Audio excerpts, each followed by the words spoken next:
Après avoir dépassé l'année dernière le Nigeria et le Ghana, pays qui ont des richesses naturelles énormissimes, la Côte d'Ivoire confirme encore cette année et va même plus loin en creusant l'écart pour demeurer le pays le plus riche d'Afrique de l'Ouest.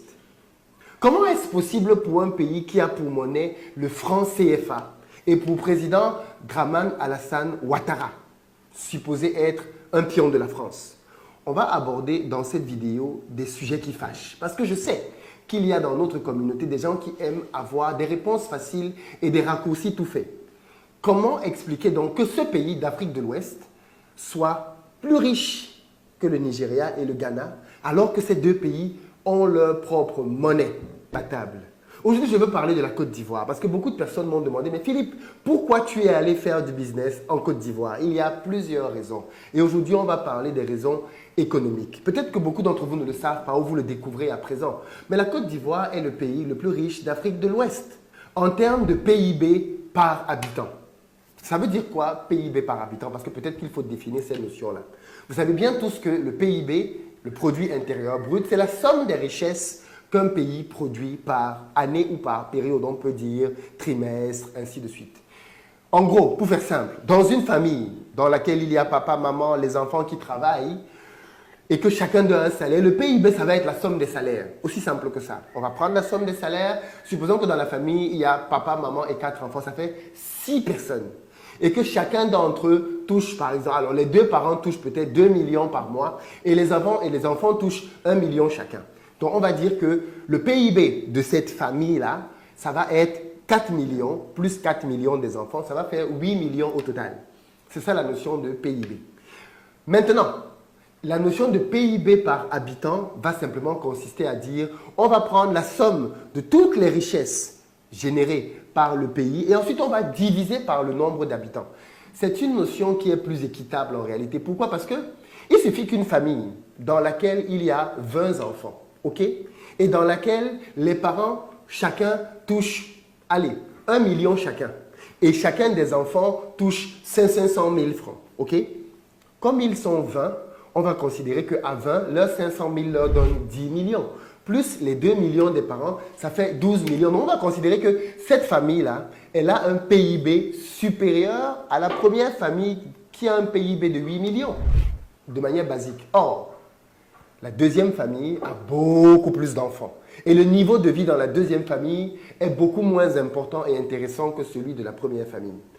Voilà pourquoi les économistes, généralement, se fient non pas simplement au PIB, pour lequel le Nigeria et le Ghana sont plus intéressants que la Côte d'Ivoire, mais ils divisent le PIB par le nombre d'habitants pour voir quel est le revenu par habitant, ce qui est beaucoup plus juste en réalité. Et du coup, si on applique donc la notion de PIB par habitant, on est d'accord que la première famille, qui n'a que 4 enfants et qui fait 8 millions, est beaucoup plus riche que la deuxième famille, qui fait 10 millions, mais qui a 20 enfants. Voilà donc le cadre dans lequel la Côte d'Ivoire est le pays le plus riche d'Afrique de l'Ouest. Parce qu'avec une population beaucoup moins importante que le superpuissant Nigeria et moins importante que le Ghana, eh bien la Côte d'Ivoire a aujourd'hui un PIB par habitant beaucoup plus intéressant. Mais attention, atteindre ces chiffres n'est pas le fruit d'un hasard. Et on va essayer de comprendre donc dans cette vidéo comment la Côte d'Ivoire a fait pour atteindre cet exploit. Et j'aimerais bien que tous ceux d'entre vous dans les commentaires qui ont l'habitude d'avoir le raccourci facile de dire que les pays d'Afrique francophone sont pauvres à cause du franc CFA, que vous m'expliquiez donc comment est-ce que la Côte d'Ivoire fait pour battre les meilleures économies africaines alors que ces économies ont leur propre monnaie. Alors attention, disclaimer tout de suite. Je fais partie des gens qui pensent qu'il faut que les pays africains sortent du CFA. Je l'ai déjà dit des milliers de fois. Je suis d'accord pour sortir de cette monnaie. Mais, attention. Évitons les manipulations et les raccourcis du sous-quartier. La monnaie, et on va le voir dans cette vidéo, la monnaie, en réalité, a une valeur en fonction de l'économie. La monnaie est un outil au service d'une économie. Si l'économie n'est pas performante, tu peux avoir la meilleure des monnaies au monde. Elle ne vaudra pas grand-chose. En revanche, si tu as une bonne économie, de bonnes réformes, comme on va le voir par rapport à ce que la Côte d'Ivoire a mis en œuvre, alors même si tu as une monnaie qui a des limites, tu peux t'en tirer. Donc, je le reprécise encore ici. Je suis pour le fait de sortir de cette monnaie. Déjà parce que c'est une monnaie qui a des rallants coloniaux. Et je suis d'accord qu'il faut couper tous les liens avec tout ce qui peut donner le sentiment aux Africains qu'ils dépendent de près ou de loin de la France, l'ancienne puissance colonisatrice. Il faut couper tous ces liens-là. Mais attention, attention, n'ayons pas la fausse idée de penser que parce qu'on aura changé la monnaie, les pays africains, du jour au lendemain, tout à coup soudain, vont devenir des économies performantes en Afrique. Non, il y a beaucoup de pays en Afrique qui ont leur propre monnaie et qui, économiquement, ne s'en sortent pas. Quand vous regardez même les pays les plus pauvres d'Afrique, beaucoup d'entre eux ont leur propre monnaie, mais ne s'en sortent pas. Donc, c'est bien la preuve concrète que simplement avoir sa monnaie ne suffit pas à tout résoudre. Et je sais que pour plusieurs raisons, malheureusement, les gens font la confusion entre les personnes et les résultats.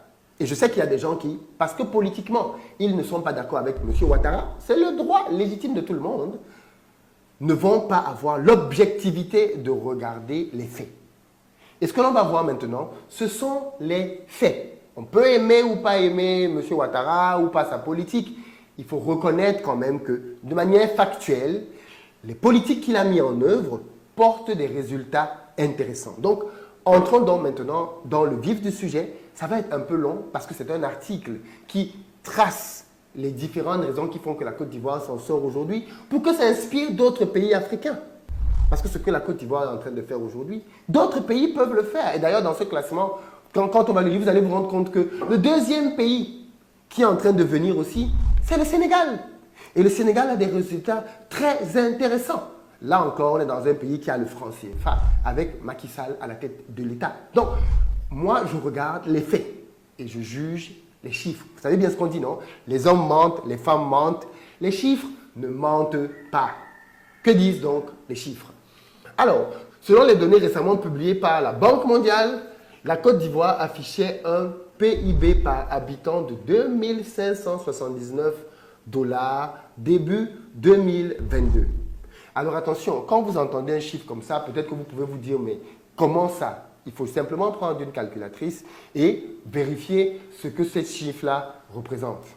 2579 $ représente 1 680 218. Donc, si on prend 1 680 000, 1 680 000, allez, arrondissons même à 1 600, oui, 90 000, ok? Divisé par 12, ça fait juste un revenu de 140 000 francs par mois, ok? Donc, d'après, bien évidemment, on est d'accord que ceci est lissé dans la population, hein, mais ça fera un revenu de 140 000 francs par mois. Et avec ce résultat-là, donc, la Côte d'Ivoire dévance le Ghana et le Nigeria, dont le PIB par habitant est de 2 445 $ et 2 085 $ respectivement, avec des populations, on est d'accord, beaucoup plus importantes. En creusant l'écart par rapport à l'année précédente, au terme de laquelle son PIB par habitant était de 2 326 $ contre 2 254 $ et 2 097 $ respectivement pour le Ghana et le Nigeria, la Côte d'Ivoire consolide ainsi sa position de pays le plus riche d'Afrique de l'Ouest, hors Cap-Vert, très petit pays insulaire de seulement 0,5 million d'habitants et ne pouvant donc pas être pris en compte pour l'établissement de comparaisons pertinentes en matière de richesse et de développement économique et social.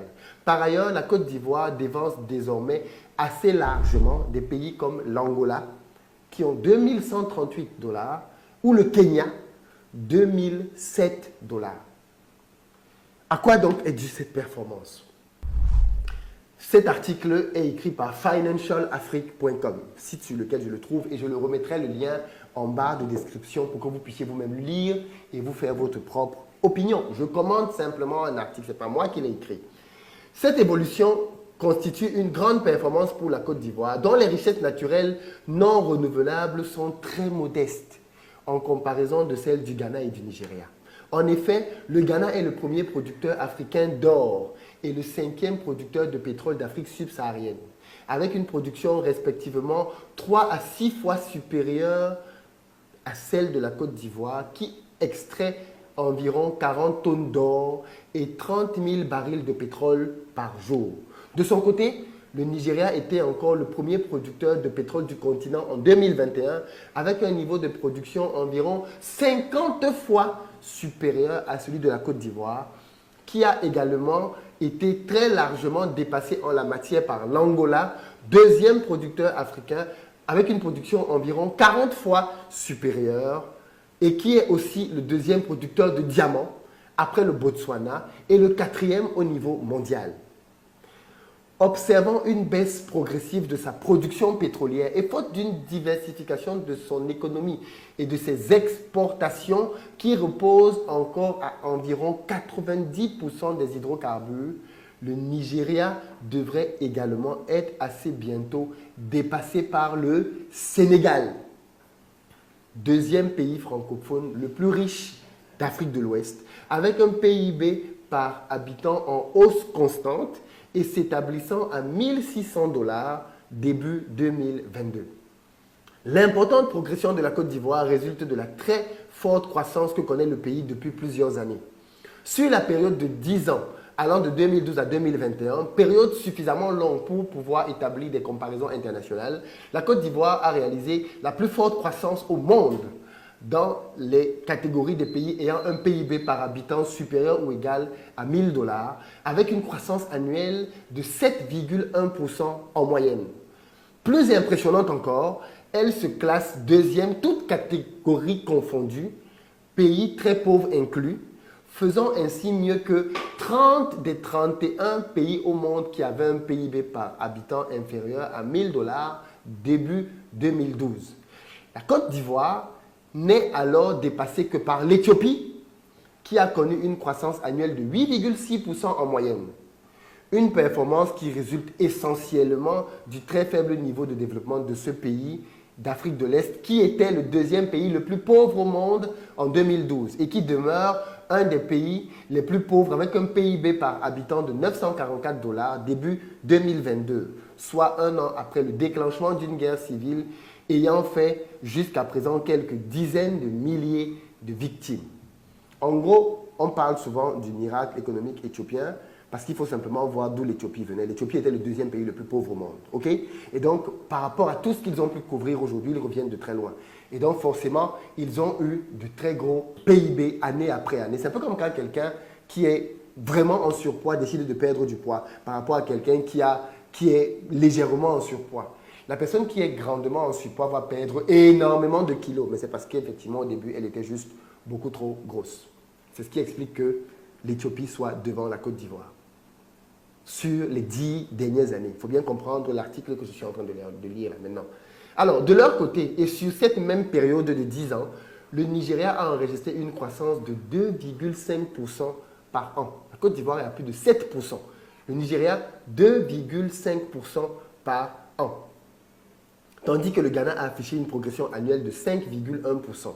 De même, il est à noter que la croissance ivoirienne a également été largement supérieure à celle des pays comme l'Angola, 0,9%, le Kenya, 4,4%, ou encore l'Afrique du Sud, géant minier du continent, premier producteur africain de charbon, de fer, de manganèse ou encore de nickel, deuxième producteur d'or, et donc la masse annuelle moyenne du PIB s'est établie à seulement 0,9% sur la période. Par ailleurs, il est à signaler que la Côte d'Ivoire est récemment devenue le premier pays africain de l'histoire et le seul encore aujourd'hui disposant d'une production globalement assez modeste en matières premières non renouvelables à dépasser en richesse un pays d'Amérique hispanique, à savoir le Nicaragua, dont le PIB par habitant atteignait 2091 $ début 2022. Or, très petit pays africain de moins de 1,5 million d'habitants majoritairement insulaires. La Côte d'Ivoire devrait d'ailleurs prochainement dévancer le Honduras, dont le PIB par habitant se situe à 2831 $. Dans un autre registre, il est à noter que les performances économiques de la Côte d'Ivoire se sont accompagnées d'une maîtrise de l'endettement avec un niveau de dette publique s'établissant à seulement 52,1% du PIB en 2022 selon le FMI, contre non moins de 82,1% pour le Ghana, le pays voisin. S'il demeure supérieur à celui du Nigeria, 36,6%.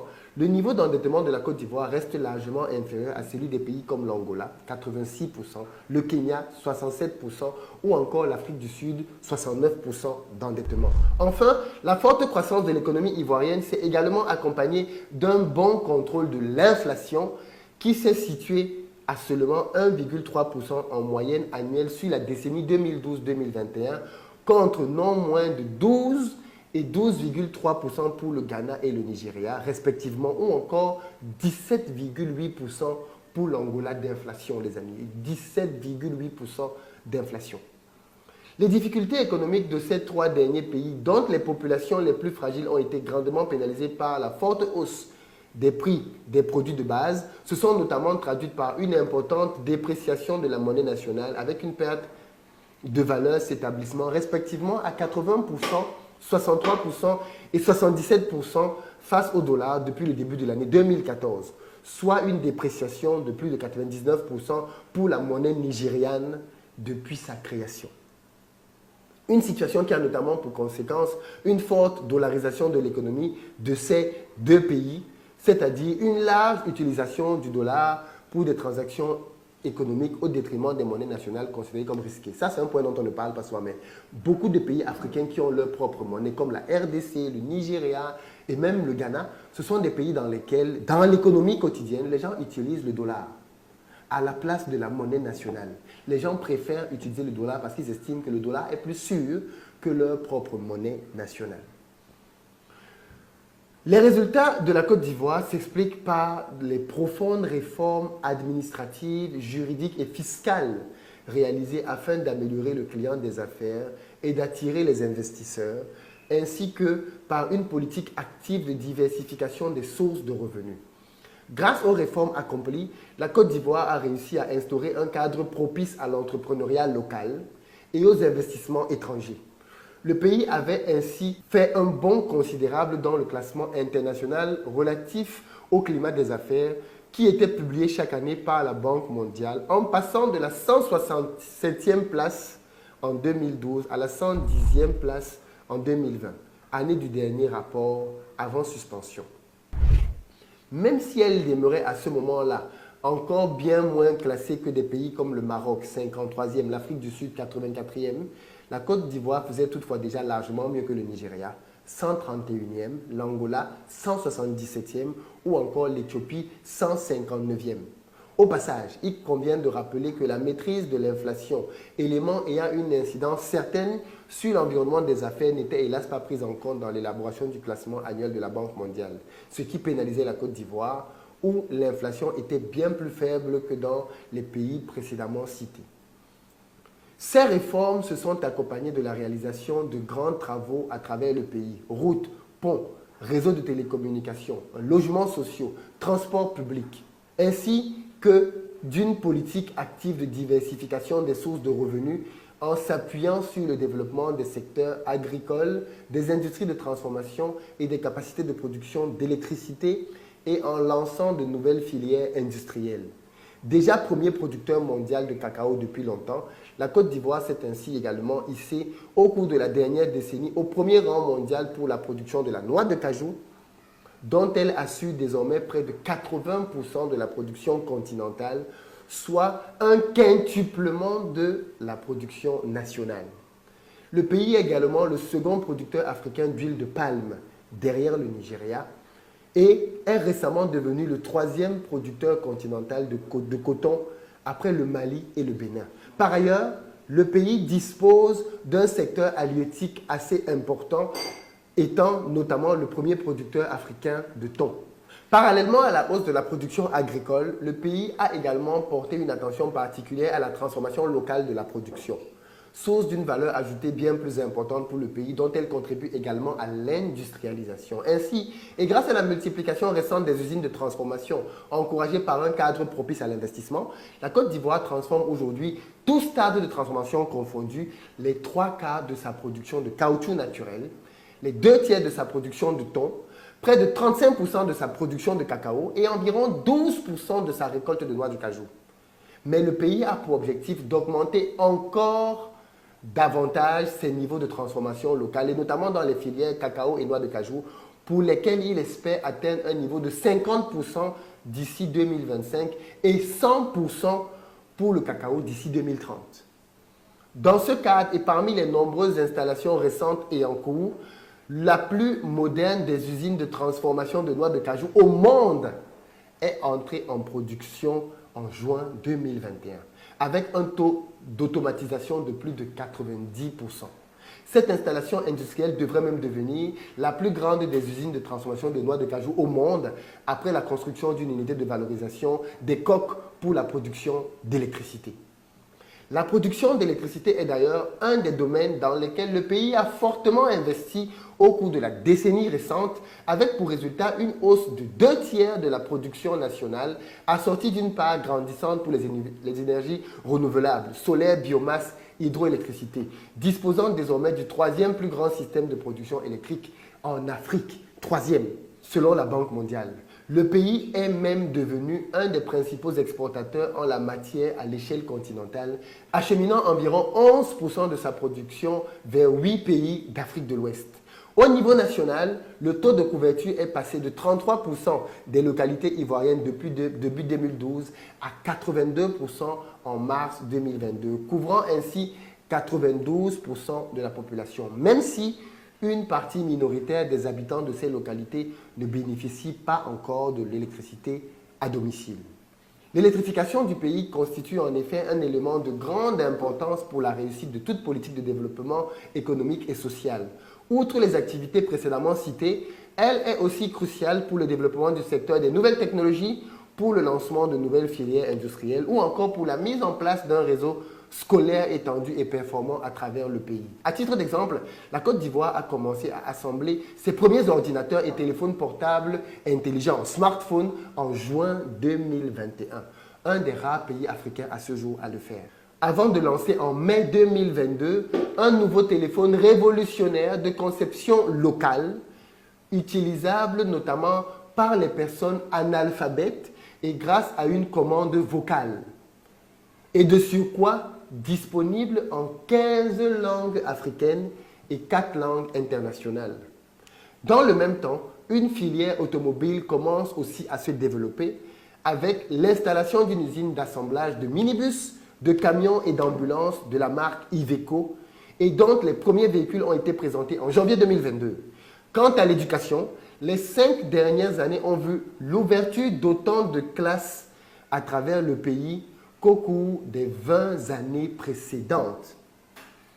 Une accélération qui s'explique notamment par la scolarisation rendue obligatoire à partir de la rentrée 2015 pour les enfants âgés de 6 à 16 ans.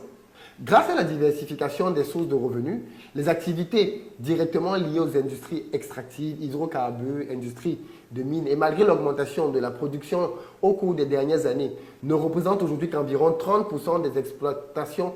Il est à noter que la diversification de l'économie ivoirienne s'est également accompagnée d'une diversification des partenaires économiques, dont la Chine est désormais le premier partenaire commercial avec une part de 8,9% du commerce extérieur des biens en 2020. La France n'arrive qu'en 3e position avec 7,7%, devancée par le Nigeria, mais avec lequel les échanges reposent essentiellement sur l'achat d'hydrocarbures. La présence chinoise se manifeste surtout au niveau des importations du pays, dont elle a fourni 15% des besoins cette même année, devant le Nigeria 13,1% et la France 10,8%. La Chine demeure toutefois un très modeste client de la Côte d'Ivoire, dont elle n'absorbe que 3,7% des exportations en 2020, se classant ainsi à la 12e position, loin derrière les Pays-Bas qui occupent la première place, devant les États-Unis et la Suisse. La France étant 8e avec 5,1%. Enfin, la diversification de l'économie ivoirienne devrait également se renforcer avec le développement attendu du secteur touristique encore embryonnaire. En effet, et contrairement aux pays francophones que sont le Maroc et la Tunisie, 2 des destinations phares du tourisme sur le continent, la Côte d'Ivoire et plus globalement l'Afrique francophone subsaharienne ont largement et longuement délaissé ce secteur à fort potentiel, faisant ainsi presque ignorer au reste du monde entier l'existence d'une faune, d'une flore et de paysages exceptionnels comparables à ce qui peut être observé dans certains pays anglophones du continent. Une situation fort regrettable pour un pays qui ne manque pourtant pas d'atouts en la matière, notamment grâce à ses plages, ses parcs nationaux ou encore sa basilique Notre-Dame de la Paix de Yamoussoukro, plus grand édifice chrétien au monde, quasi-réplique de la basilique Saint-Pierre de Rome et dont l'existence même est ignorée de la quasi-totalité des chrétiens des pays du Nord, y compris en France. Occasion de rappeler au passage que la Côte d'Ivoire est un pays bien plus grand que ne l'indique la majorité des cartes géographiques en circulation, y compris en Afrique.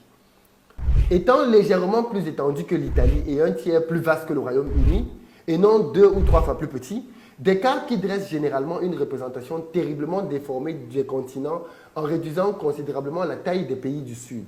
Ce qui amène également à rappeler que la Côte d'Ivoire demeure assez faiblement peuplée, puisqu'elle devrait compter au moins 90 millions et 64 millions d'habitants respectivement si elle était proportionnellement aussi peuplée que le Royaume-Uni et l'Italie. Densité de population. La Côte d'Ivoire peut donc se féliciter d'être parvenue à atteindre ce niveau de développement économique et d'être aujourd'hui l'économie la plus dynamique du continent en tenant compte à la fois de ses niveaux de croissance et de richesse actuels, la réalisation de forts taux de croissance par des pays se classant parmi les plus pauvres comme l'Éthiopie ou le Rwanda n'étant pas une chose exceptionnelle, et ce, avant de devenir un important producteur de pétrole. Oui, en effet, suite à la récente découverte d'un gisement majeur au large de ses côtes, le pays devrait prochainement faire partie des principaux producteurs de pétrole d'Afrique subsaharienne, avec un niveau de production comparable à ceux actuels du Ghana et du Gabon. Mais, afin de lui être réellement profitable, cette nouvelle et importante manne qui s'annonce ne devra pas entraver la poursuite des réformes et des efforts de diversification et d'industrialisation du pays qui devra notamment s'inspirer des pays pétroliers du Nord. Norvège, Royaume-Uni, Canada, États-Unis, qui ont toujours su développer les différents pans de l'économie au nom de leur indépendance nationale, tout en atteignant un niveau élevé en matière de bonne gouvernance et de lutte contre la corruption et les détournements de fonds. Voilà ce que l'article du Financial Africa dit au sujet de la Côte d'Ivoire. Comme j'ai dit en début de cette vidéo, il faut simplement reconnaître les faits. Les faits sont têtus, les chiffres ne mentent pas et ils sont unanimes. La Côte d'Ivoire est la première économie d'Afrique de l'Ouest et probablement l'une des plus importantes de tout le continent, si ce n'est la plus importante en ce moment, grâce à des réformes économiques, juridiques, fiscales qui font la différence. Qu'est-ce que cet article vous inspire? J'attends de vous lire dans les commentaires. Est-ce que les autres pays francophones ne se cachent pas derrière le franc CFA pour justifier l'absence de réformes? Vous savez, j'ai discuté une fois avec un économiste qui disait que beaucoup de pays africains sont paramétrés pour être pauvres. Parce qu'ils ont justement dans leur législation des lois qui entraînent la pauvreté. Et un cas comme la Côte d'Ivoire démontre bien que même avec une monnaie bancale, on peut faire des choses très intéressantes. Je vous attends dans les commentaires, les amis, et mettez les organes de côté. Mettez les organes de côté. À très bientôt.